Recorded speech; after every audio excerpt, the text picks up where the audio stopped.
তোমরা সবাই আমার ডিএম ভরিয়ে দাও, দিদি তুমি শাড়ির কালেকশনগুলো কোথা থেকে নাও। আর তার সাথে পুজোর একটা ছোট্ট টিউটোরিয়ালও তোমাদের সাথে শেয়ার করব।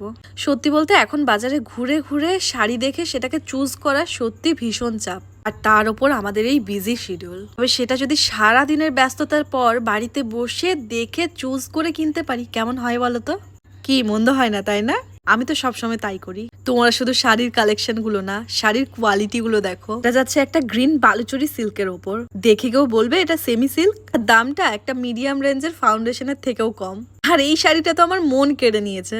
এই শাড়িটা নিজেই এতটা ক্লাসি, আমি আর এটাকে কি নতুন করে সাজাবো। তবুও চেষ্টা করেছি একটু পার্লের জুয়েলারির সাথে এটাকে সুন্দর করে কাস্টমাইজ করতে।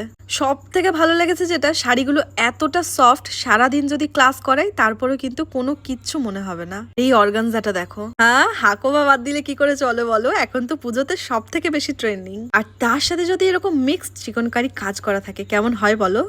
বাকি শাড়িগুলো তো দেখাচ্ছি, তার আগে কোথা থেকে আমি এগুলো কিনি তার ডিটেলসটা তোমাদের সাথে ঝটপট শেয়ার করে দিই। পেজের নাম, ফোন নাম্বার, ডিটেলস আমি এই ভিডিওর ক্যাপশনে সবকিছু মেনশন করে দেবো।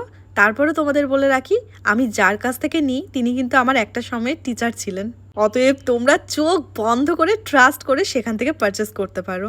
আবার ভেবে বসো না গুরু বলে এত নাম করছি শাড়িগুলো সত্যি এত অসাধারণ, একবার হলেও কিনে দেখো। আরে না না, শাড়িগুলো যে শুধু সুন্দর তাই না, বাঙালি আর ডিসকাউন্ট থাকবে না তাই কি হতে পারে? 3000 টাকার উপরে কেনাকাটায় আকর্ষণীয় উপহার। তুমি ভাবছো আমি তো স্টুডেন্ট বাজেট, এত টাকার শাড়ি আমি কিনবো না।